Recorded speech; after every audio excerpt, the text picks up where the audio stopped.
Roma, primavera de 1959. En uno de los pasillos laterales del Palacio Apostólico, un prelado de la curia aguardaba una audiencia con el cardenal Pizzardo.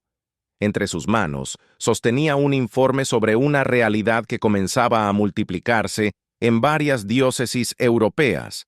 Profesionales católicos de presencia discreta, formación sólida y vida espiritual intensa que no portaban signos externos de pertenencia a organización alguna. El informe mencionaba al Opus Dei, pero el prelado confesaría años después que no había logrado identificar con certeza quiénes formaban parte de la institución y quiénes eran simplemente laicos comprometidos. La ausencia de hábitos, de insignias, de registros públicos de afiliación generaba preguntas que no encontraban respuesta clara. Algunos obispos elogiaban el fervor de estos fieles. Otros expresaban inquietud ante lo que consideraban falta de transparencia. El prelado esperaba instrucciones. No las recibiría ese día. Lo que sí recibiría, sin saberlo, era la confirmación de que aquella tensión entre discreción y secretismo marcaría los siguientes 20 años de historia institucional del Opus Dei. Si este análisis histórico te interesa, considera suscribirte al canal para seguir explorando episodios documentados sobre instituciones y debates eclesiales del siglo XX. Activar las notificaciones te permitirá recibir cada nuevo capítulo de esta serie. La pregunta central de este episodio no es si el Opus Dei practicaba la discreción. Eso está documentado desde su fundación en 1928.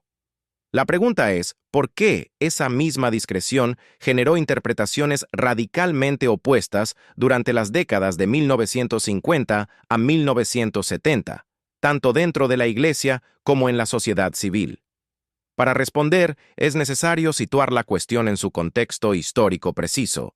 En febrero de 1950, la Santa Sede otorgó al Opus Dei la aprobación definitiva como institución de derecho pontificio bajo la figura jurídica de instituto secular. Esta aprobación llegaba tras más de 2 décadas de gestiones, revisiones canónicas y debates internos en la curia romana. El reconocimiento pontificio significaba que la institución fundada por José María Escrivá de Balaguer había superado las dudas jurídicas iniciales y quedaba integrada plenamente en la estructura eclesial. Sin embargo, este mismo reconocimiento trajo consigo una paradoja que definiría los siguientes 20 años. Cuanto más se expandía el Opus Dei, más visible se volvía su invisibilidad. La noción de instituto secular, formalizada canónicamente en la Constitución Apostólica Provida Mater Ecclesia de 1947, establecía una novedad en la vida consagrada. A diferencia de las órdenes religiosas tradicionales, los miembros de institutos seculares no vivían en comunidades cerradas, no portaban hábitos distintivos y desarrollaban su vocación en medio del mundo secular. La secularidad era el rasgo definitorio, pero esta secularidad implicaba, por definición, una cierta invisibilidad institucional. Los miembros del Opus Dei, en su inmensa mayoría laicos, trabajaban como médicos, abogados, ingenieros, profesores, empleados o empresarios sin identificación pública de su pertenencia a la institución. Esta fue la primera fuente de tensión interpretativa. Para Escrivá y quienes compartían su visión espiritual, la discreción no era una táctica de ocultamiento, sino una condición para vivir la santificación del trabajo ordinario. La lógica era directa. Si el trabajo profesional debía ser el ámbito de encuentro con Dios, cualquier elemento que transformara ese trabajo en plataforma de apostolado organizado desvirtuaba la naturaleza misma de la vocación. Un abogado del Opus Dei debía ser, ante todo, un buen abogado. Su testimonio cristiano se expresaba en la calidad de su trabajo, en la honradez de sus tratos, en la coherencia entre fe y vida profesional, no en la propaganda de su pertenencia institucional. Esta concepción tenía raíces teológicas profundas. Escrivá había insistido desde los años 30 en que los laicos no eran cristianos de segunda categoría llamados simplemente a obedecer a la jerarquía y practicar devociones. Eran protagonistas plenos de la misión evangelizadora de la Iglesia, y su campo de acción era precisamente el mundo secular que los clérigos, por definición, no habitaban. Santificar el trabajo significaba que un ingeniero construía puentes para gloria de Dios, no que construía puentes como pretexto para hacer proselitismo religioso. La diferencia era sutil, pero sustancial. Y esta sutileza se prestaría a malentendidos durante décadas. Sin embargo, esta misma discreción generó suspicacias casi desde el momento de la aprobación pontificia. En la década de 1950, la Iglesia Católica operaba todavía con esquemas institucionales donde la visibilidad era sinónimo de legitimidad. Las órdenes religiosas tenían hábitos reconocibles, las cofradías tenían estandartes, las asociaciones piadosas tenían registros públicos de socios. El modelo dominante de presencia católica en la sociedad era la acción católica organizada, con estructuras jerárquicas claras y dependencia directa de los obispos locales. El Opus Dei no encajaba en este modelo. Sus miembros no se identificaban públicamente, no dependían de los obispos diocesanos para su formación espiritual y no actuaban como bloques organizados en la vida pública. Para algunos observadores eclesiásticos, esta anomalía era motivo de inquietud. Si los miembros del Opus Dei no se identificaban, ¿cómo podían los obispos ejercer su función pastoral sobre ellos? Si la institución no rendía cuentas públicas de sus actividades, ¿cómo se garantizaba la transparencia eclesial? Si los laicos del Opus Dei ocupaban posiciones de influencia en universidades, medios de comunicación o administraciones públicas sin declarar su pertenencia, ¿no constituía eso una forma de infiltración encubierta? Estas preguntas circulaban en ambientes curiales ya en los primeros años 50, aunque raramente se formulaban en 1970 documentos oficiales. La aprobación definitiva de 1950 no disipó estas dudas. En todo caso, las intensificó, porque la expansión internacional del Opus Dei, particularmente notable en Europa Occidental y América Latina durante esa década, multiplicó los puntos de fricción. En España, donde la institución tenía su mayor presencia, algunos sectores eclesiásticos miraban con recelo la influencia creciente de miembros del Opus Dei en ámbitos universitarios y administrativos durante el régimen de Franco. En Italia, la creación de centros de formación y residencias universitarias generaba preguntas sobre el modelo pedagógico y la relación con las estructuras diocesanas. En América Latina, la llegada de las primeras iniciativas apostólicas del Opus Dei coincidía con un momento de efervescencia de movimientos laicales, lo que complicaba la comprensión de su especificidad. El debate no era meramente interno a la Iglesia. Durante los años 50, en países como España, Italia o Argentina, comenzaron a circular artículos periodísticos que presentaban al Opus Dei como una organización secreta con influencia política desmedida. Estos artículos raramente ofrecían pruebas documentales sólidas, pero su mera existencia revelaba que la discreción institucional podía ser leída como secretismo por observadores externos. La frontera entre ambos conceptos resultaba porosa, y esa porosidad sería el campo de batalla interpretativo de las siguientes 2 décadas. Para comprender el debate, es necesario examinar cómo funcionaba concretamente la práctica de la discreción en el Opus Dei durante el periodo 1950-1970. No se trataba de una política improvisada, sino de un método estructurado que se derivaba de premisas teológicas específicas. En primer lugar, los miembros del Opus Dei recibían formación espiritual intensa, pero no portaban signos externos de pertenencia. No existían carnets de afiliación, ni registros públicos de socios, ni ceremonias de ingreso abiertas al público. La Incorporación a la institución se producía mediante un acto privado de voluntad personal, confirmado en el fuero interno de la conciencia y comunicado a los directores espirituales correspondientes.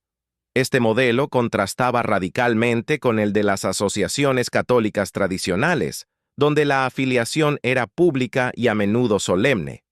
En segundo lugar, los miembros no actuaban como representantes oficiales de la institución en sus actividades profesionales.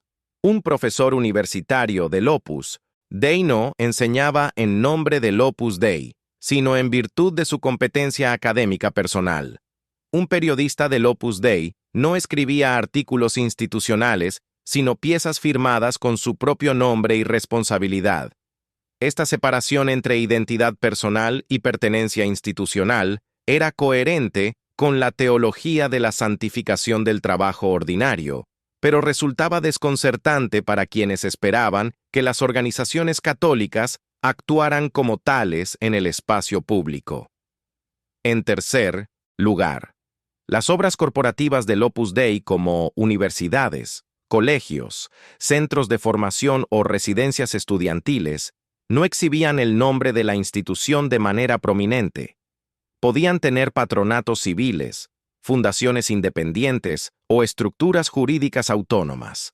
La relación entre estas obras y el Opus Dei era de inspiración espiritual, no de propiedad institucional directa. Este modelo generaba confusión porque no era fácil determinar qué iniciativas estaban vinculadas al Opus Dei y cuáles eran simplemente proyectos de católicos comprometidos. Estas tres características, la afiliación privada, la actuación profesional autónoma y la separación jurídica entre obras e institución, configuraban un sistema que Escrivá defendía como condición necesaria para preservar la secularidad. Pero para críticos y observadores externos, el mismo sistema parecía diseñado para evitar escrutinio y responsabilidad pública. Un caso concreto ilustra la tensión. En 1952, la Universidad de Navarra comenzó su andadura en Pamplona como iniciativa promovida por miembros del Opus Dei. Jurídicamente, la universidad era una fundación civil independiente. No llevaba el nombre del Opus Dei en sus estatutos. Sin embargo, su inspiración espiritual y la presencia significativa de profesores y directivos vinculados a la institución eran evidentes para quienes conocían el contexto. Para algunos observadores, esta estructura era legítima y permitía que la universidad funcionara con autonomía académica sin comprometer su identidad católica. Para otros, era un mecanismo de control indirecto que permitía al Opus Dei ejercer influencia sin asumir responsabilidad pública. El debate sobre la Universidad de Navarra concentró muchas de las tensiones de aquella década. Jerarquías eclesiásticas locales expresaron reservas sobre el modelo de autonomía respecto a las diócesis. Sectores académicos tradicionales cuestionaron la legitimidad de una universidad privada promovida por un instituto secular. Y medios de prensa comenzaron a publicar artículos sugiriendo que la universidad era una pieza de un proyecto de poder encubierto. Ninguna de estas críticas lograba articular acusaciones concretas, verificables, pero su acumulación creaba un clima de sospecha que el propio Opus Dei tenía dificultades para contrarrestar sin abandonar su principio de discreción.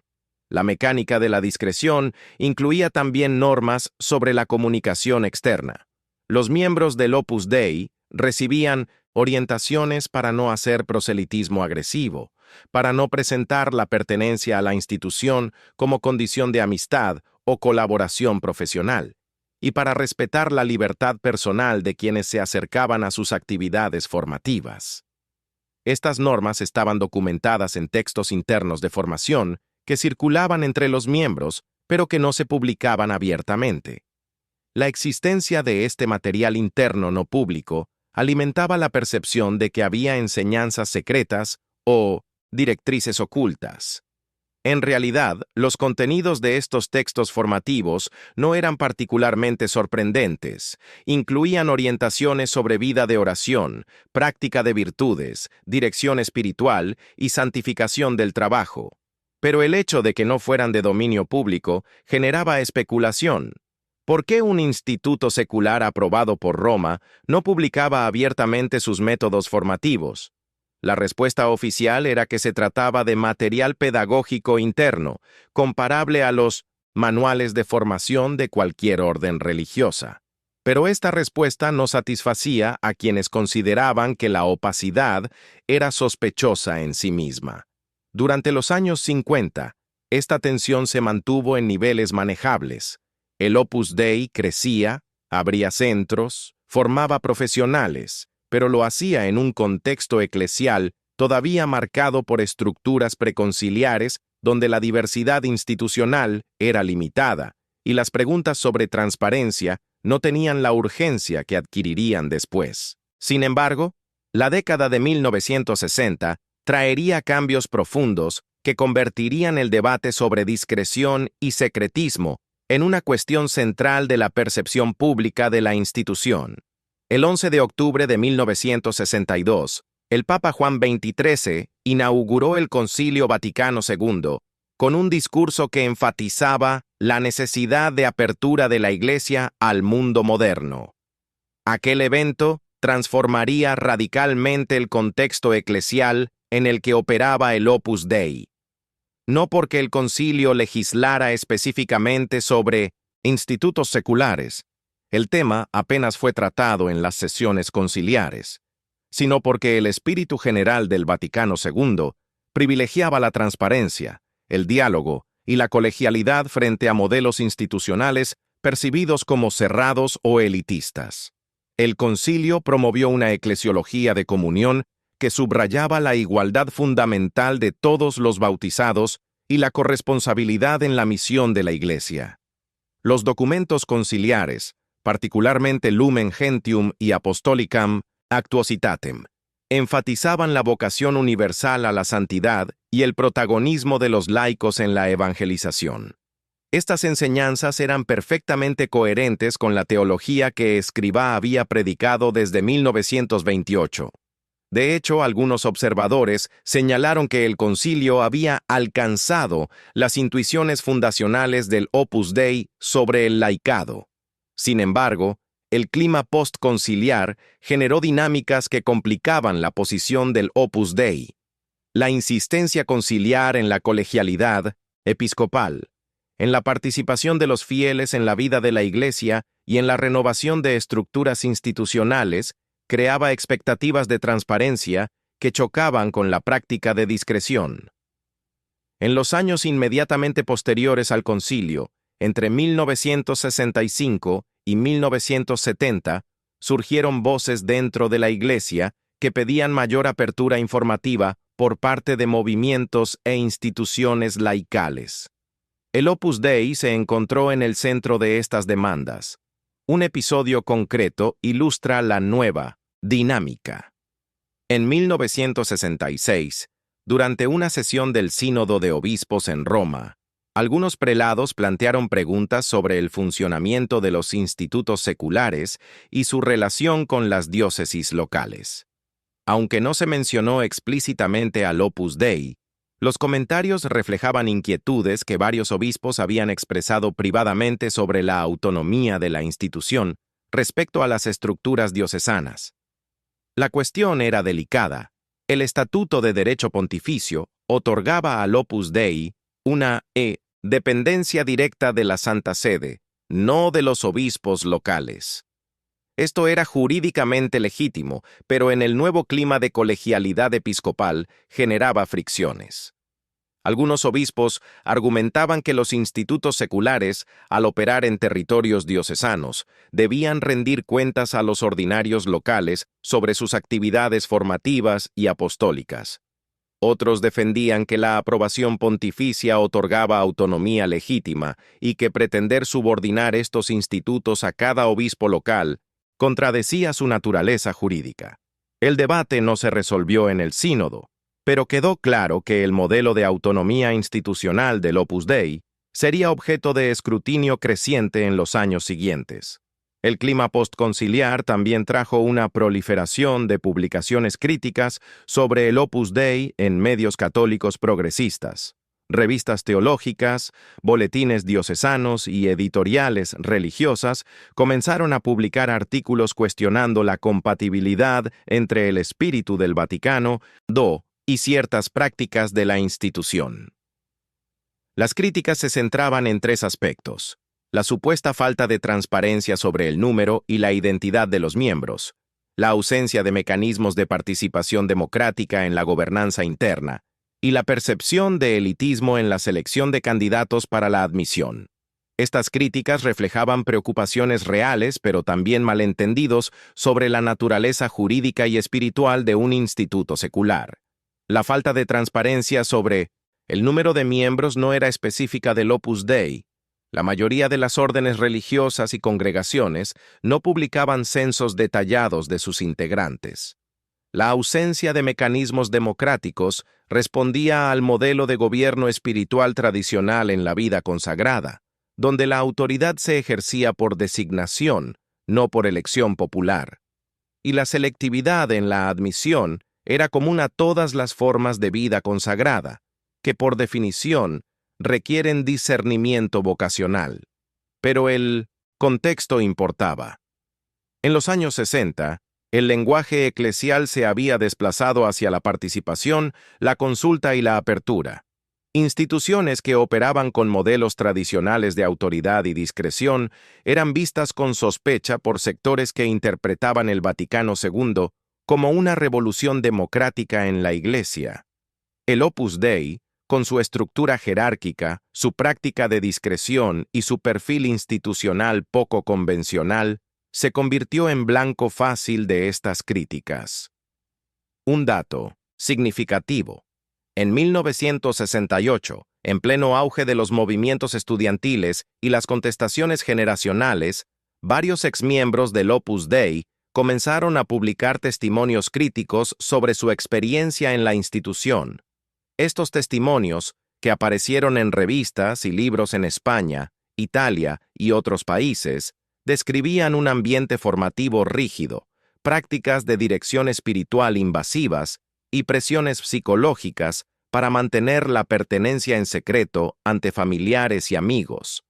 Las acusaciones eran graves y encontraron eco en un clima cultural que desconfiaba de instituciones percibidas como autoritarias. El Opus Dei respondió a estas críticas con declaraciones oficiales que defendían la libertad personal de los miembros, la legitimidad de la dirección espiritual como práctica tradicional de la Iglesia y la coherencia entre discreción y secularidad. Pero las respuestas institucionales tenían un problema.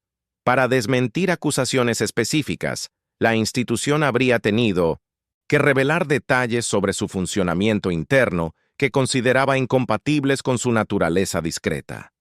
Se generaba así un círculo vicioso. La discreción alimentaba sospecha, y la sospecha exigía revelaciones que la discreción impedía. Este círculo vicioso se hizo especialmente visible en el caso de la formación de los numerarios, miembros célibes del Opus Dei que vivían en residencias institucionales y se dedicaban plenamente a las tareas apostólicas de la institución. Los testimonios de 1900 exmiembros describían estas residencias como espacios de control estricto, con horarios rigurosos, prácticas ascéticas exigentes y normas de conducta detalladas. Para quienes conocían la vida religiosa tradicional, estas descripciones no resultaban particularmente sorprendentes. Las órdenes contemplativas y activas habían practicado reglas estrictas durante siglos. Pero en el clima de los años 60, marcado por la crítica a las instituciones totales y el énfasis en la autonomía individual, estas prácticas parecían anacrónicas y opresivas. El debate alcanzó niveles de intensidad notables en España, donde el Opus Dei tenía su mayor presencia. En 1969, un grupo de intelectuales católicos españoles publicó un manifiesto pidiendo mayor transparencia institucional del Opus Dei y cuestionando su influencia en ámbitos universitarios y culturales. El manifiesto no contenía acusaciones legales concretas, pero su lenguaje era duro y reflejaba el malestar de sectores católicos que veían en el Opus Dei un modelo de iglesia preconciliar incompatible con el espíritu de renovación. Escrivá respondió a estas críticas en varias intervenciones públicas entre 1967 y 1970. Defendió la discreción como condición para que los laicos vivieran su fe en medio del mundo, sin crear guetos católicos. Rechazó la acusación de secretismo, argumentando que todas las actividades del Opus Dei eran conocidas por las autoridades eclesiásticas competentes, y que la institución no ocultaba su identidad ante quienes preguntaban legítimamente por ella, y subrayó que la libertad personal de los miembros era un principio irrenunciable de la espiritualidad del Opus Dei. Sin embargo, estas defensas no lograban disipar las dudas, porque el problema de fondo no era jurídico sino perceptivo. La discreción podía ser legítima en teoría, pero en la práctica generaba una opacidad que alimentaba narrativas de secretismo.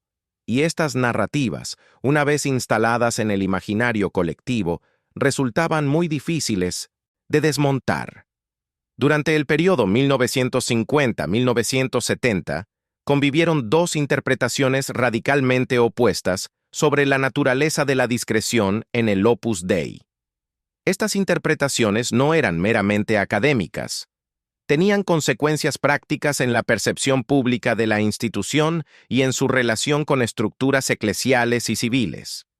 La primera interpretación, defendida por Escrivá y los miembros de la institución, sostenía que la discreción era un método espiritual coherente con la vocación secular. Según esta lectura, la santificación del trabajo ordinario requería que los fieles vivieran su compromiso cristiano sin exhibicionismos institucionales. Un médico del Opus Dei debía ser reconocido por su competencia profesional y su trato humano, no por su afiliación religiosa.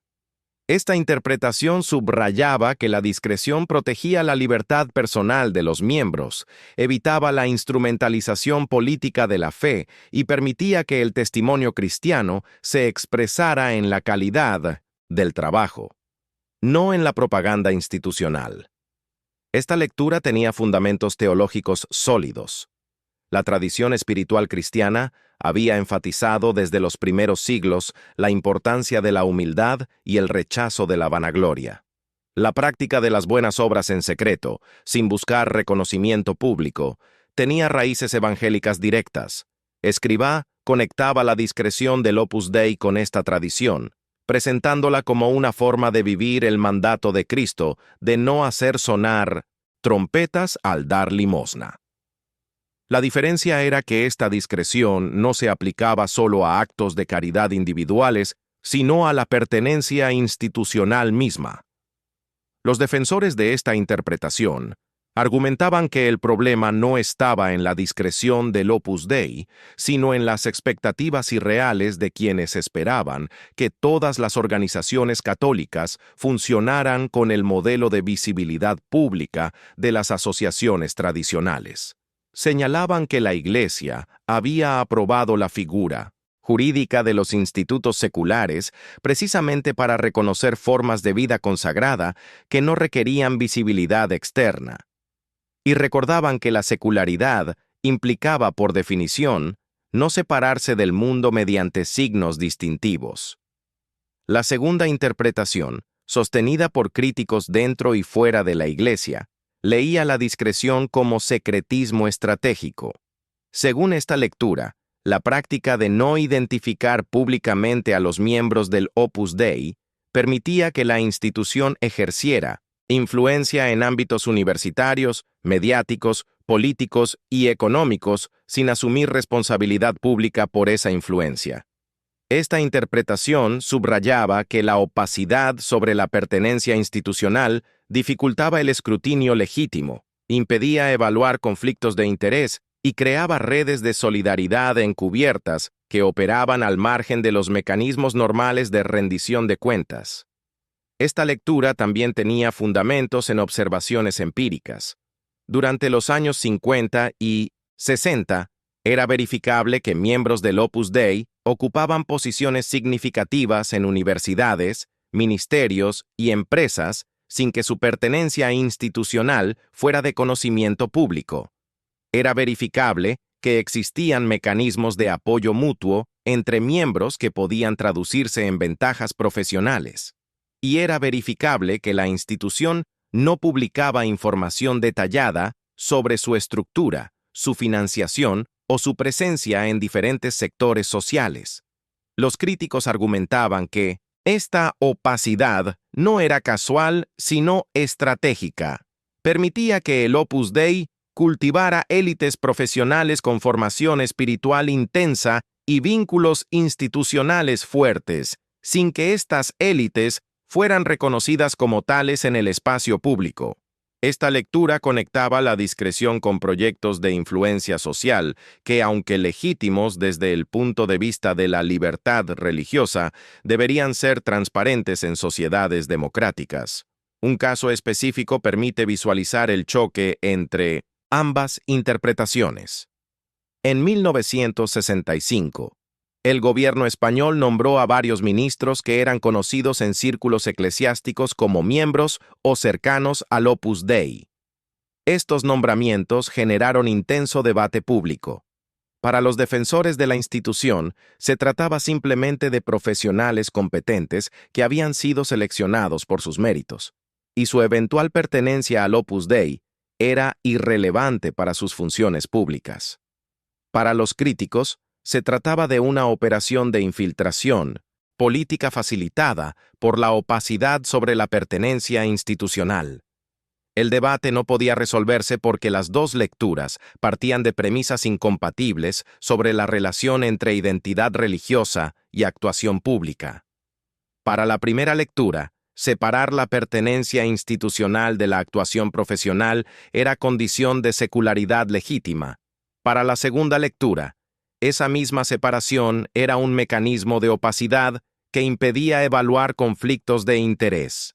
Esta incompatibilidad se manifestaba también en el ámbito académico. La Universidad de Navarra, promovida por miembros del Opus Dei, era vista por sus defensores como una institución académica autónoma con inspiración católica, comparable a universidades católicas tradicionales. Era vista por sus críticos como una plataforma de formación de élites leales al Opus Dei, cuya autonomía formal ocultaba una dirección ideológica de fondo. Ambas interpretaciones tenían elementos de verdad parcial. La Universidad de Navarra era, efectivamente, una institución académica con estándares profesionales rigurosos y autonomía de gestión. Pero también era cierto que su identidad institucional estaba profundamente marcada por la espiritualidad del Opus Dei y que una proporción significativa de su cuerpo docente y directivo tenía vínculos con la institución. La pregunta era si esta realidad debía ser transparente y, si lo era, en qué medida afectaba la valoración de la universidad. El debate sobre transparencia no era abstracto. Tenía consecuencias concretas en la vida de las personas. Algunos padres de familia expresaban inquietud cuando descubrían que sus hijos, estudiantes en residencias o centros formativos promovidos por el Opus Dei, estaban recibiendo orientación espiritual intensa sin que la vinculación institucional de esos centros hubiera sido clara desde el principio. Para la institución, esta orientación espiritual era una oferta libremente aceptada y parte de la identidad católica declarada de los centros. Para algunos padres, era una forma de captación que se beneficiaba de la falta de información previa. Estos casos, aunque minoritarios en términos estadísticos, tenían gran impacto mediático. Los testimonios de exmiembros que se sentían engañados o presionados alimentaban la narrativa de secretismo.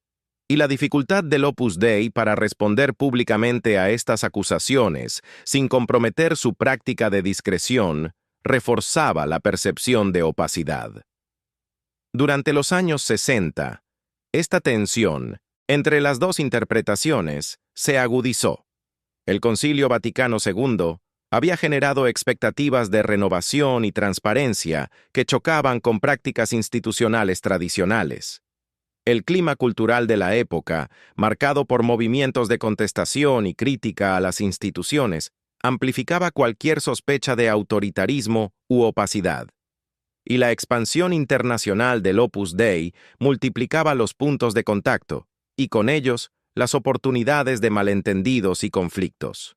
El debate sobre discreción y secretismo adquirió características particulares en España, donde el Opus Dei tenía su presencia más antigua y numerosa.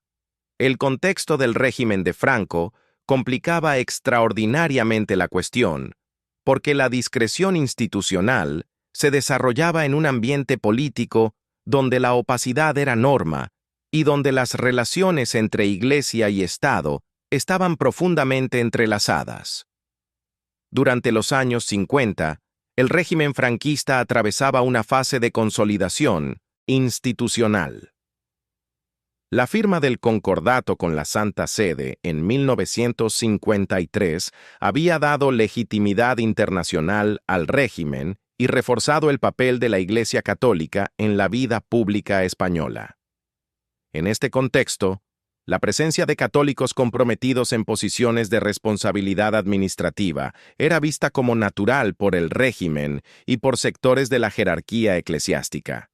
La incorporación de miembros del Opus Dei a puestos técnicos en la administración franquista comenzó en los años 50 y se intensificó en la década siguiente. Estos profesionales, abogados, economistas, ingenieros, profesores universitarios, ocuparon ministerios, direcciones generales y cargos de responsabilidad en organismos públicos. Su presencia respondía a la necesidad del régimen de modernizar la administración y la economía española mediante cuadros técnicos competentes. Para el Opus Dei, esta presencia planteaba dilemas complejos. Por un lado, la institución defendía que sus miembros actuaban con plena libertad personal en sus opciones profesionales y políticas, sin recibir consignas institucionales. Por otro lado, era inevitable que la concentración de miembros en determinados sectores administrativos generara percepciones de coordinación estratégica. La explicación oficial subrayaba que la formación recibida en el Opus Dei enfatizaba la competencia profesional, la responsabilidad personal y el servicio al bien común, lo que naturalmente conducía a que los miembros fueran considerados para puestos de responsabilidad. No había, según esta explicación, una estrategia institucional de ocupación de espacios de poder. Lo que había era una espiritualidad que formaba profesionales competentes y comprometidos. Sin embargo, esta explicación resultaba difícil de sostener ante la evidencia empírica.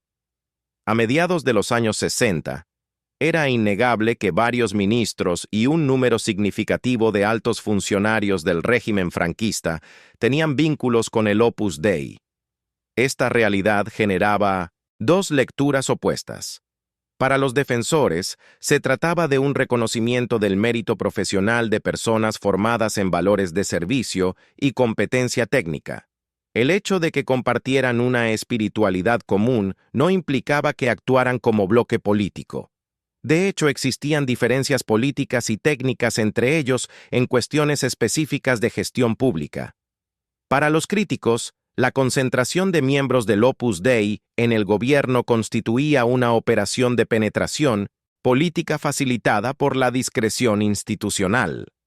La falta de identificación pública de la pertenencia permitía que estos funcionarios fueran percibidos como técnicos neutrales, cuando en realidad compartían una formación espiritual y vínculos institucionales que podían influir en sus decisiones. El debate alcanzó su punto álgido en 1969, cuando se formó un gobierno con presencia particularmente notable de miembros del Opus Dei en carteras económicas. Este gobierno impulsó el Plan de 1900 Desarrollo, un programa de modernización económica que abría España a la inversión extranjera y liberalizaba parcialmente sectores productivos.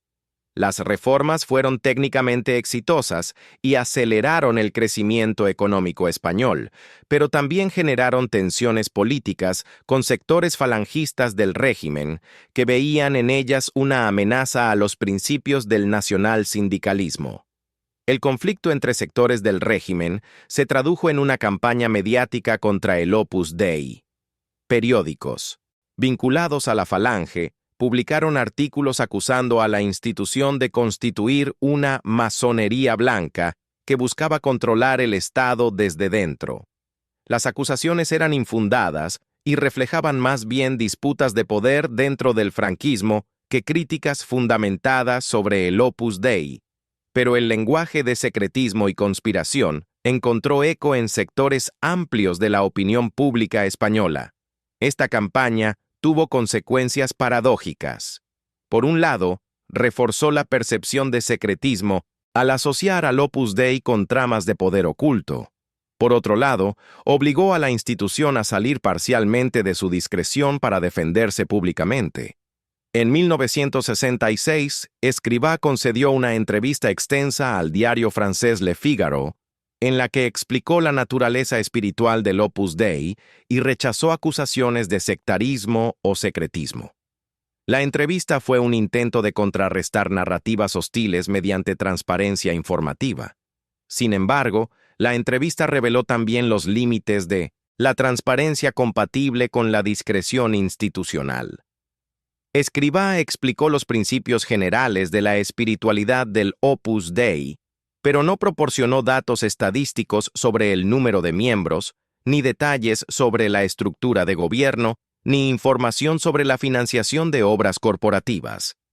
Esta reticencia a revelar detalles operativos reforzaba la impresión de opacidad en lectores que esperaban transparencia completa. El caso español mostraba una tensión estructural. El Opus Dei operaba con un modelo de discreción diseñado para contextos de libertad religiosa y separación Iglesia-Estado, pero lo hacía en un régimen autoritario donde las fronteras entre lo religioso y lo político eran porosas. Esta contradicción volvía la discreción especialmente problemática. En una democracia liberal, la separación entre pertenencia religiosa y actuación profesional podría justificarse apelando a la libertad de conciencia. En un régimen donde la Iglesia Católica tenía privilegios legales y donde la identificación con el catolicismo otorgaba ventajas políticas, esa misma separación parecía estratégica más que principial. Un ejemplo concreto. Un ministro del Opus Dei en el gobierno franquista podía argumentar legítimamente que su pertenencia institucional era irrelevante para sus funciones públicas. Pero en un régimen donde el catolicismo era religión oficial del Estado y donde la Iglesia ejercía influencia directa en ámbitos como educación y legislación moral, la pertenencia a una institución católica con perfil espiritual intenso no podía considerarse políticamente neutra. Esta tensión generó debates internos en el propio Opus Dei. Algunos miembros y simpatizantes argumentaban que la institución debería haber mantenido mayor distancia del régimen franquista para evitar comprometer su identidad espiritual. Otros defendían que rechazar puestos de responsabilidad pública habría sido una abdicación del deber cívico y una negación de la vocación secular de 1200, los laicos. El debate no se resolvió durante el período estudiado. Lo que sí quedó claro fue que la discreción institucional tenía costos políticos en contextos donde la percepción pública era sensible a cuestiones de transparencia y poder. Y estos costos aumentarían en los años siguientes, cuando la transición democrática española obligaría a todas las instituciones a rendir cuentas públicas de su papel durante el franquismo. Mientras en España el debate sobre discreción y secretismo se desarrollaba en clave política, en Roma y en varias diócesis europeas y latinoamericanas, la tensión se manifestaba en términos eclesiológicos. La cuestión central era cómo conciliar la autonomía del Opus Dei como institución de derecho pontificio con la autoridad de los obispos locales en sus diócesis. El modelo jurídico de los institutos seculares, formalizado en 1947, establecía que estas instituciones dependían directamente de la Santa Sede, no de los ordinarios locales. Esta dependencia otorgaba autonomía en cuestiones de gobierno interno y formación espiritual, pero planteaba interrogantes sobre la relación con las estructuras diocesanas en la práctica pastoral concreta. Durante los años 50, cuando el número de institutos seculares era reducido y su presencia diocesana limitada, estas tensiones eran manejables. Pero en los años 60, con la expansión del Opus Dei y el énfasis conciliar en la colegialidad episcopal, las fricciones se intensificaron. Varios obispos expresaron inquietud ante la presencia de centros formativos del Opus Dei en sus diócesis sin que hubieran sido consultados previamente, o sin que tuvieran supervisión directa sobre las actividades espirituales que allí se desarrollaban. Para estos obispos, cualquier actividad de formación católica en su territorio diocesano debería estar sujeta a su autoridad pastoral. El argumento era que los fieles bautizados pertenecían primariamente a la diócesis, y cualquier formación espiritual que recibieran debía ser coherente con las orientaciones del ordinario local. El Opus Dei respondía que su estatuto de derecho pontificio le otorgaba autonomía legítima en cuestiones de formación espiritual de sus miembros.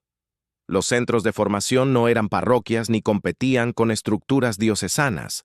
Eran espacios donde personas con vocación específica recibían orientación espiritual acorde con el carisma del instituto. Esta autonomía no implicaba desobediencia a los obispos, sino simplemente el ejercicio de una forma de vida consagrada reconocida por la Iglesia. El debate reflejaba concepciones eclesiológicas diferentes. Para algunos obispos, la Iglesia local era la unidad fundamental y toda actividad eclesial en su territorio debía estar orgánicamente vinculada a la diócesis. Para el Opus Dei, la Iglesia universal admitía formas de vida consagrada con alcance supradiocesano, cuya autonomía era garantía de fidelidad a su carisma específico. Esta tensión se manifestó en casos concretos durante los años 60.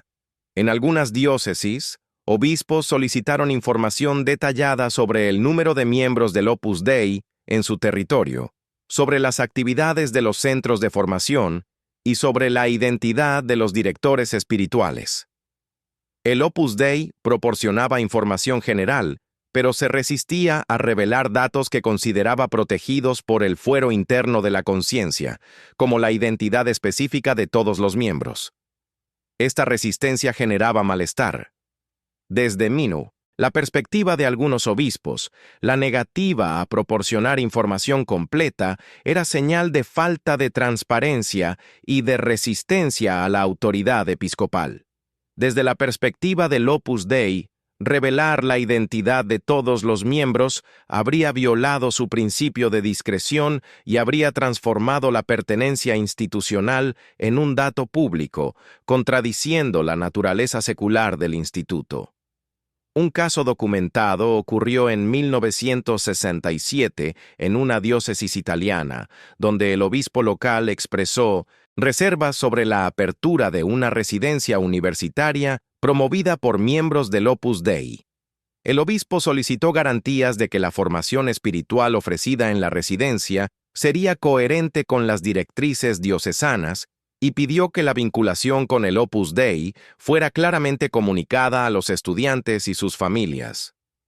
La respuesta del Opus Dei fue que la residencia operaba como iniciativa civil con inspiración católica, que su identidad católica era pública y que cualquier estudiante que deseara recibir formación espiritual lo haría libremente y con pleno conocimiento de la naturaleza de esa formación.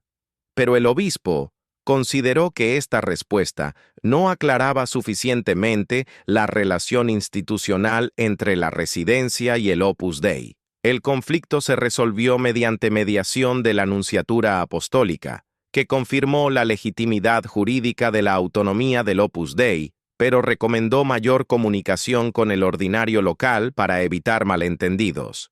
Este tipo de mediaciones fueron frecuentes durante los años 60 y reflejaban la dificultad de aplicar normas canónicas abstractas a situaciones pastorales concretas. La tensión entre autonomía y colegialidad se agudizó con el desarrollo de la teología postconciliar sobre la Iglesia local. Teólogos como Yves Congar habían subrayado la importancia de la diócesis como realización concreta de la Iglesia universal, y esta eclesiología privilegiaba la inserción orgánica de todos los carismas en la vida diocesana. El modelo del Opus Dei, con su autonomía respecto a las diócesis y su dependencia directa de Roma, encajaba difícilmente en este esquema. Sin embargo, otros teólogos defendían que la diversidad de carismas en la Iglesia requería precisamente estructuras jurídicas que permitieran autonomía respecto a las diócesis. La vida religiosa tradicional había funcionado así durante siglos. Las órdenes y congregaciones dependían de sus superiores generales, no de los obispos locales, aunque colaboraban con las estructuras diocesanas. El Opus Dei argumentaba que su modelo no era más excepcional que el de cualquier orden religiosa de derecho pontificio. La diferencia estaba en la invisibilidad. Las órdenes religiosas eran identificables por sus hábitos y sus conventos. El Opus Dei operaba con discreción, sin signos externos, y esto generaba la impresión de que su autonomía era menos legítima porque era menos visible. La paradoja era que la discreción, diseñada para preservar la secularidad, hacía más difícil la aceptación eclesial de la autonomía institucional. Durante el Sínodo de Obispos de 1967, algunos prelados plantearon la necesidad de revisar el estatuto jurídico de los institutos seculares para adaptarlo al espíritu del concilio. Las propuestas incluían mayor supervisión episcopal sobre las actividades formativas, mayor transparencia sobre el número y la identidad de los miembros, y mecanismos de coordinación con las estructuras diocesanas. Estas propuestas no prosperaron como legislación vinculante, pero reflejaban inquietudes reales de sectores del episcopado. El Opus Dei siguió su expansión durante estos años, pero lo hizo en un clima de vigilancia crítica por parte de algunas conferencias episcopales. En varios países, los obispos solicitaron a Roma clarificaciones sobre el alcance de la autonomía de los institutos seculares y sobre los mecanismos de rendición de cuentas ante las autoridades diocesanas. Roma respondía confirmando la legitimidad del estatuto jurídico del Opus Dei, pero también recomendando prudencia y diálogo con los ordinarios locales. Estas recomendaciones no resolvían la tensión de fondo, pero establecían un marco de convivencia que permitía gestionar los conflictos caso por caso. La tensión entre autonomía y colegialidad no era exclusiva del Opus Dei. Afectaba a todas las instituciones de derecho pontificio en el nuevo clima posconciliar. Pero el Opus Dei, por su práctica de discreción y por su perfil mediático creciente, se convirtió en el caso paradigmático de esta tensión. Y los debates sobre su estatuto jurídico anticipaban discusiones más amplias sobre la relación entre carismas particulares y iglesia local que se desarrollarían en las décadas siguientes. El debate sobre discreción y secretismo no se limitó a ámbitos eclesiales. Durante los años 60, medios de comunicación seculares en varios países comenzaron a publicar artículos sobre el Opus Dei que configuraron una narrativa de secretismo que tendría larga duración. El primer aspecto de esta narrativa era la asociación con sociedades secretas. Artículos publicados en revistas españolas, francesas e italianas comparaban al Opus Dei con la masonería, presentándolo como una organización con rituales ocultos, jerarquías encubiertas y proyectos de poder no declarados. Estas comparaciones carecían de fundamento documental sólido, pero resultaban persuasivas para lectores que desconfiaban de instituciones opacas. La comparación con la Masonería era particularmente paradójica porque la Iglesia Católica condenaba la pertenencia a logias masónicas, y el Opus Dei era una institución plenamente eclesial. Pero la paradoja no impedía que la asociación funcionara en el imaginario popular. La lógica era simple.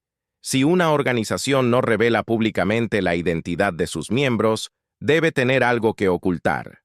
El segundo aspecto de la narrativa mediática era el énfasis en el poder económico y político. Artículos sensacionalistas. Afirmaban que el Opus Dei controlaba bancos, empresas y medios de comunicación mediante redes de influencia encubiertas.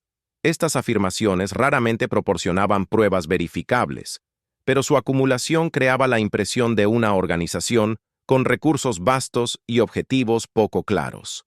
La realidad era más prosaica. El Opus Dei no poseía bancos ni empresas. Sus obras corporativas, universidades, colegios, centros de formación, se financiaban mediante fundaciones, donaciones y cuotas de usuarios, con transparencia contable ante las autoridades civiles competentes. Algunos miembros del Opus Dei ocupaban posiciones en empresas o instituciones financieras, pero lo hacían a título personal, no como representantes institucionales. Sin embargo, la distinción entre actuación personal y representación institucional resultaba difícil de sostener en la percepción pública. Si varios directivos de un banco tenían vínculos con el Opus Dei, la pregunta inevitable era si esos vínculos influían en las decisiones corporativas.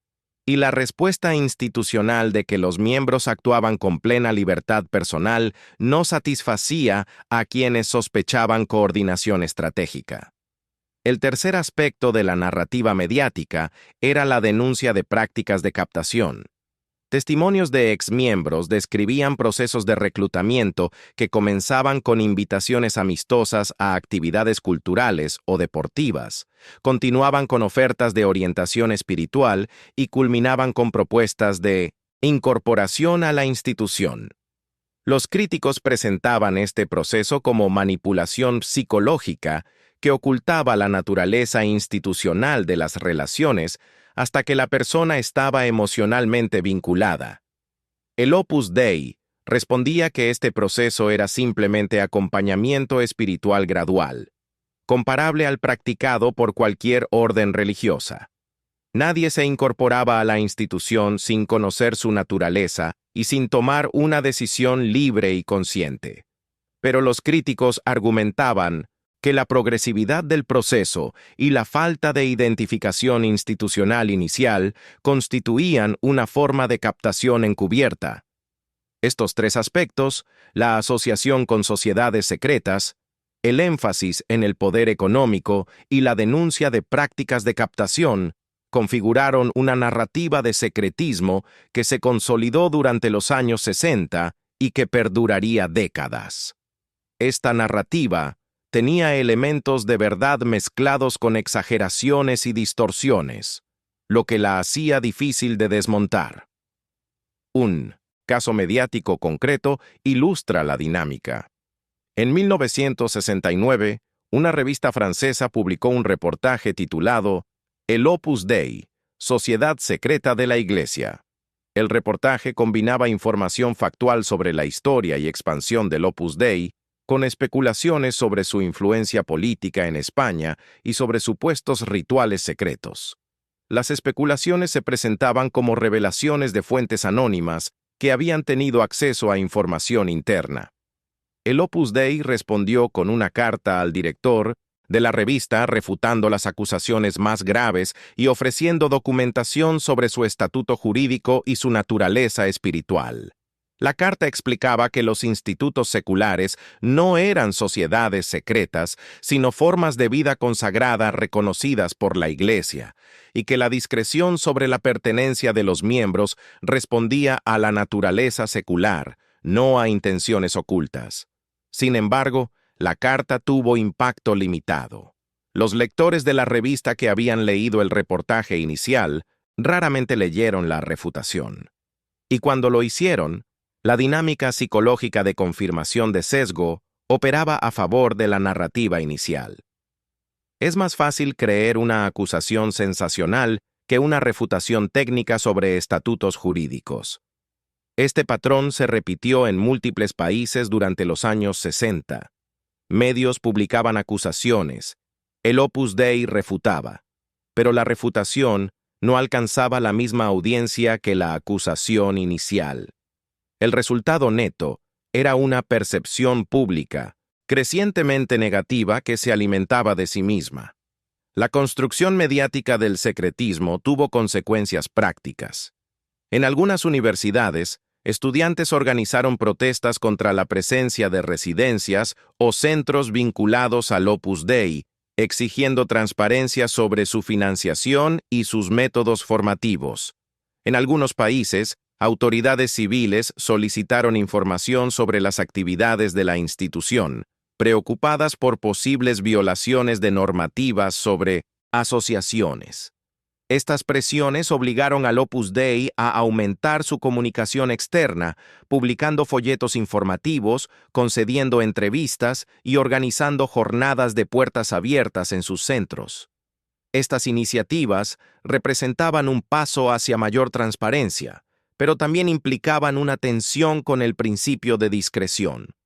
La institución se veía obligada a visibilizarse para contrarrestar acusaciones de secretismo, pero esa visibilización modificaba su identidad institucional.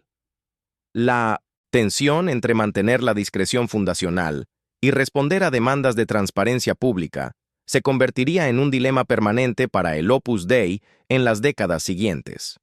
Durante el periodo 1950-1970, ese dilema se manifestó con particular intensidad porque coincidió con cambios culturales profundos que cuestionaban modelos institucionales tradicionales y exigían rendición de cuentas pública de todas las organizaciones con influencia social. El debate sobre discreción y secretismo no era solo institucional o mediático. Se expresaba también en testimonios personales de quienes habían vivido experiencias directas con el Opus Dei. Estos testimonios, recogidos en entrevistas, artículos y libros durante los años 60, revelaban interpretaciones radicalmente diferentes de realidades similares. Un grupo de testimonios provenía de miembros satisfechos que describían su experiencia en el Opus Dei como liberadora y enriquecedora. Estos testimonios subrayaban que la formación espiritual recibida les había ayudado a integrar fe y vida profesional, que la dirección espiritual había sido respetuosa de su libertad personal y que la discreción institucional les permitía vivir su compromiso cristiano sin exhibicionismos. Para estas personas, la acusación de secretismo era incomprensible porque su experiencia había sido de apertura y acompañamiento. Otro grupo de testimonios provenía de exmiembros críticos que describían su experiencia como opresiva y manipuladora. Estos testimonios denunciaban presiones psicológicas para mantener la pertenencia en secreto ante familiares, prácticas de dirección espiritual invasivas que violaban la intimidad personal y mecanismos de control sobre decisiones vitales como elección de carrera o relaciones de amistad. Para estas personas, la discreción era precisamente el mecanismo que había permitido que estas prácticas operaran sin escrutinio externo. La coexistencia de testimonios tan divergentes planteaba interrogantes sobre la naturaleza de la experiencia institucional. ¿Cómo podía la misma institución generar vivencias tan opuestas? ¿Era cuestión de diferencias en la implementación local de principios generales? ¿Era cuestión de diferencias en la sensibilidad personal de quienes vivían la experiencia? ¿O era que los principios mismos admitían interpretaciones contradictorias? Un análisis cuidadoso de los testimonios sugiere que los tres factores operaban simultáneamente. En algunas regiones y centros, la aplicación de las normas formativas del Opus Dei era más rígida y generaba ambientes más controladores. En otras, era más flexible y respetuosa de la autonomía personal. Esta variabilidad respondía a diferencias en la formación de los directores locales y en la cultura institucional de cada región. Además, las personas que se acercaban al Opus Dei tenían perfiles psicológicos y expectativas diferentes. Algunas buscaban estructura y orientación clara, y encontraban en la institución exactamente lo que necesitaban. Otras valoraban más la autonomía personal y experimentaban las mismas prácticas como intrusivas. Esta diversidad de sensibilidades explicaba por qué la misma experiencia podía ser vivida como liberadora o como opresiva. Pero también era cierto que algunos principios institucionales admitían interpretaciones problemáticas. La práctica de mantener en discreción la pertenencia al Opus Dei podía ser vivida como protección de la intimidad espiritual o como obligación de ocultar información relevante a personas cercanas. La dirección espiritual intensa podía ser experimentada como acompañamiento enriquecedor o como invasión de la privacidad, y la formación en virtudes como obediencia y humildad podía traducirse en crecimiento espiritual o en sumisión acrítica. Los testimonios de exmiembros críticos comenzaron a publicarse de manera significativa en los años 60. Algunos aparecieron en forma de artículos en revistas, otros en libros testimoniales. Estos testimonios compartían patrones comunes: descripciones de ambientes formativos rígidos, de presiones para aumentar el compromiso temporal y económico con la institución, de dificultades para abandonar la pertenencia sin ruptura traumática con directores espirituales y compañeros. Un testimonio publicado en 1968 en una revista española describía la experiencia de un joven que había ingresado como numerario auxiliar en el Opus Dei a los 18 años. El testimonio relataba que durante los primeros años, la formación había sido positiva y había ayudado al joven a desarrollar disciplina y responsabilidad. Pero gradualmente, el joven había comenzado a experimentar las normas de vida como excesivamente restrictivas. Cuando manifestó dudas sobre su vocación, los directores espirituales le sugirieron que esas dudas eran tentaciones y que debía perseverar. El joven tardó varios años en tomar la decisión de abandonar la institución, y cuando lo hizo, experimentó la ruptura como dolorosa. Este testimonio no acusaba al Opus Dei de prácticas ilegales o de abuso grave. Simplemente describía una experiencia personal de presión psicológica que el joven había vivido como contraria a su libertad. Pero la acumulación de testimonios similares creaba la impresión de que esa presión era sistemática, no excepcional. El Opus Dei respondía a estos testimonios argumentando que el discernimiento vocacional era un proceso complejo y que era natural que algunas personas descubrieran que no tenían vocación a la vida del instituto. La institución no retenía a nadie contra su voluntad y respetaba la libertad de quienes decidían abandonar. Sin embargo, reconocía que el proceso de separación podía ser emocionalmente difícil, como lo era en cualquier forma de vida consagrada. La respuesta institucional era razonable, pero no abordaba el punto central de los testimonios críticos: que la discreción sobre la pertenencia y la intensidad de la formación espiritual creaban condiciones para que personas vulnerables experimentaran presiones que no habrían tolerado en contextos más transparentes. La falta de visibilidad pública de la pertenencia dificultaba que familiares o amigos pudieran apoyar a la persona en su discernimiento, y la intensidad del vínculo emocional con directores espirituales complicaba la toma de decisiones autónomas. Los defensores del Opus Dei argumentaban que esta crítica confundía acompañamiento espiritual con manipulación. Toda formación espiritual seria implicaba desafío a la comodidad personal y exigencia de coherencia. Si alguien manifestaba vocación a una forma de vida consagrada, era responsabilidad de los formadores ayudarle a discernir con seriedad, incluso cuando eso implicara cuestionar dudas que podían ser superficiales. La diferencia entre acompañamiento y manipulación no estaba en la intensidad, sino en el respeto final a la libertad personal. Esta defensa tenía sentido teológico, pero resultaba difícil de verificar empíricamente, porque la frontera entre acompañamiento exigente y presión psicológica dependía de factores subjetivos difíciles de objetivar, y en ausencia de mecanismos de supervisión externa, precisamente lo que la discreción institucional dificultaba, no había manera de garantizar que todos los casos se manejaban con el respeto debido a la libertad personal. La coexistencia de testimonios divergentes reflejaba, en último término, la complejidad de evaluar instituciones que operan en el ámbito de la intimidad espiritual. Las mismas prácticas que para algunos eran ayuda providencial, para otros eran coacción sutil, y la discreción institucional que protegía la privacidad de unos dificultaba la protección de otros. Al finalizar el periodo estudiado, en 1970, el debate sobre discreción y secretismo había marcado profundamente la percepción pública del Opus Dei y había generado consecuencias institucionales que perdurarían décadas.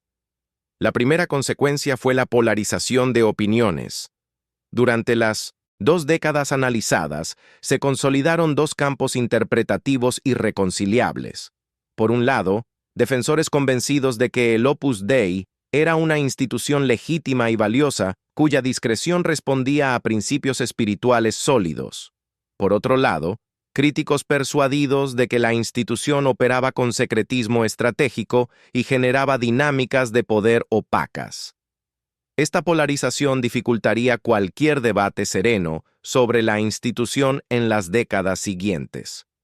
La segunda consecuencia fue la modificación gradual de las prácticas de comunicación externa. Ante la presión mediática y las demandas de transparencia, el Opus Dei había comenzado a publicar información institucional de manera más sistemática. En 1969, se creó una oficina de información en Roma que respondía a consultas de periodistas y estudiosos. En varios países, se organizaron jornadas de puertas abiertas en centros de la institución, y Escrivá concedió entrevistas a medios de comunicación de gran difusión.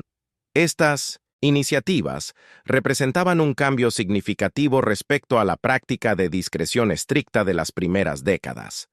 El Opus Dei se veía obligado a visibilizarse para contrarrestar narrativas negativas. Pero esta visibilización planteaba tensiones con la identidad fundacional. La discreción había sido concebida como condición para la secularidad, y su abandono parcial implicaba una transformación del modelo institucional. La tercera consecuencia fue el fortalecimiento de la cohesión interna. Las críticas externas generaron entre los miembros del Opus Dei un sentimiento de comunidad asediada que reforzó la lealtad institucional. Esta dinámica es común en grupos que experimentan hostilidad externa. La presión refuerza la identidad colectiva y la solidaridad interna. Pero también puede generar mentalidad defensiva y dificultad para reconocer problemas reales que los críticos señalan legítimamente. La cuarta consecuencia fue la intensificación del escrutinio canónico. La Santa Sede, ante las tensiones entre el Opus Dei y algunos sectores del episcopado, inició procesos de revisión de los estatutos de los institutos seculares para clarificar su relación con las estructuras diocesanas. Estos procesos no cuestionaban la legitimidad del Opus Dei, pero sí buscaban establecer mecanismos de coordinación que redujeran fricciones. Durante los años 60, juristas canónicos debatieron si el modelo de los institutos seculares era compatible con la eclesiología de comunión del Vaticano II. Algunos argumentaban que la dependencia directa de Roma debilitaba la iglesia local. Otros defendían que la diversidad de carismas requería precisamente autonomía respecto a las diócesis. El debate no se resolvió con legislación vinculante, pero estableció un clima de vigilancia sobre instituciones con autonomía supradiocesana. La quinta consecuencia fue la anticipación de debates futuros sobre nuevos movimientos eclesiales. Durante los años 70 y 80 surgirían movimientos como los focolares, el camino neocatecumenal, comunión y liberación, y otros que plantearían cuestiones similares sobre autonomía institucional, relación con obispos locales y visibilidad pública. El caso del Opus Dei había anticipado muchas de estas tensiones y había mostrado las dificultades de conciliar carismas particulares con estructuras diocesanas en el clima postconciliar. La sexta consecuencia fue la creación de una literatura crítica que alimentaría controversias durante décadas. Los libros y artículos publicados durante los años 60 sobre el supuesto secretismo del Opus Dei configuraron un archivo de acusaciones que sería citado repetidamente en debates posteriores. Aunque muchas de esas acusaciones carecían de fundamento sólido, su mera existencia en forma impresa les otorgaba credibilidad ante nuevos lectores. El período 1950-1970 no resolvió el debate entre discreción y secretismo, más bien estableció los términos de un debate que continuaría. Las dos interpretaciones irreconciliables sobre la naturaleza de la discreción del Opus Dei seguirían coexistiendo, alimentadas por experiencias personales diferentes, por posiciones ideológicas previas y por la dificultad intrínseca de evaluar instituciones que operan en el ámbito de la intimidad espiritual. Al concluir este análisis del periodo 1950-1970, emerge una paradoja que define la cuestión central de este episodio. La misma práctica de discreción que el Opus Dei consideraba esencial para preservar su identidad secular se convirtió en la fuente principal de sospecha sobre sus intenciones institucionales. Esta paradoja no fue accidental ni temporal, fue estructural y definió la percepción pública de la institución durante décadas. La discreción fundacional respondía a una intuición teológica legítima, que la santificación del trabajo ordinario requiere que los cristianos vivan su fe en medio del mundo sin separarse mediante signos distintivos. Esta intuición estaba enraizada en la tradición espiritual cristiana y encontraría eco en los documentos del Vaticano II sobre la vocación de los laicos. Pero su implementación institucional generó consecuencias imprevistas que complicaron su comprensión pública. La primera consecuencia imprevista fue que la discreción sobre la pertenencia individual dificultaba la evaluación de la presencia institucional colectiva. Cuando miembros del Opus Dei ocupaban posiciones de influencia en universidades, medios o gobiernos sin identificarse públicamente, se generaba la impresión de coordinación encubierta incluso si no existía consigna institucional. Esta percepción no era enteramente infundada, porque la formación espiritual común y los vínculos institucionales sí creaban afinidades que podían traducirse en colaboraciones profesionales. La segunda consecuencia imprevista fue que la protección de la intimidad espiritual mediante la discreción dificultaba el escrutinio externo de prácticas formativas. Si los métodos pedagógicos y las orientaciones espirituales no eran públicas, no había manera de verificar que respetaban la libertad personal de todos los participantes. Esta opacidad protegía casos de acompañamiento respetuoso, pero también dificultaba la detección de casos problemáticos. La tercera consecuencia imprevista fue que la discreción generó un déficit de comunicación que permitió que narrativas hostiles llenaran el vacío informativo. Al no proporcionar información detallada sobre su estructura, financiación y actividades, el Opus Dei dejaba espacio para especulaciones que, aunque infundadas, resultaban persuasivas ante la ausencia de datos verificables. Durante el período 1950-1970, estas tres consecuencias se manifestaron con intensidad creciente. El debate entre discreción y secretismo se desarrolló en un contexto de cambios culturales profundos que cuestionaban modelos institucionales tradicionales. El Concilio Vaticano II había generado expectativas de transparencia y participación que chocaban con prácticas de discreción heredadas de épocas anteriores, y la expansión internacional del Opus Dei multiplicaba los puntos de contacto y con ellos las oportunidades de malentendidos. El periodo terminó sin resolución clara del debate. Las dos interpretaciones sobre la naturaleza de la discreción del Opus Dei seguirían coexistiendo, sostenidas por experiencias personales divergentes y por posiciones ideológicas previas. Quienes valoraban la protección de la intimidad espiritual y la separación entre identidad religiosa y actuación profesional seguirían defendiendo la discreción como principio legítimo. Quienes priorizaban la transparencia institucional y la rendición de cuentas pública seguirían cuestionando la opacidad como estrategia de poder. Esta coexistencia de interpretaciones irreconciliables revela una tensión más profunda sobre el lugar de las instituciones religiosas en sociedades pluralistas. ¿Tienen las organizaciones católicas derecho a mantener prácticas de discreción sobre la pertenencia de sus miembros, o la influencia social que ejercen exige transparencia pública? ¿Es la intimidad espiritual un valor que justifica opacidad institucional, o la opacidad es siempre sospechosa de encubrir proyectos de poder? Estas preguntas no admiten respuestas simples, porque reflejan tensiones entre valores legítimos que pueden entrar en conflicto. El caso del Opus Dei, entre 1950 y 1970, mostró que estas tensiones no se resuelven mediante argumentos teóricos, sino mediante negociaciones prácticas que varían según contextos.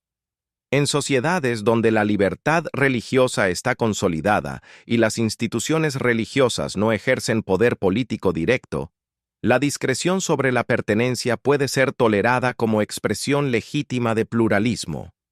En sociedades donde las fronteras entre religión y política son porosas, esa misma discreción genera sospechas fundadas de influencia encubierta. El legado del debate 1950-1970 fue doble. Por un lado, estableció una percepción pública del Opus Dei marcada por la controversia sobre secretismo que acompañaría a la institución en las décadas siguientes. Por otro lado, anticipó tensiones más amplias sobre la relación entre carismas particulares y transparencia institucional que afectarían a otros movimientos eclesiales en el clima postconciliar. La historia de este debate no es la historia de una institución que ocultaba algo ilícito, ni la historia de críticos que inventaban acusaciones infundadas. Es la historia de una tensión estructural entre dos principios legítimos: discreción espiritual y transparencia pública, cuya conciliación resultó extraordinariamente difícil en un periodo de transformaciones culturales y eclesiales intensas. Si el análisis de tensiones históricas documentadas como esta te resulta valioso, considera dejar un comentario compartiendo tu perspectiva sobre cómo instituciones religiosas pueden conciliar identidad espiritual con exigencias de transparencia en sociedades contemporáneas.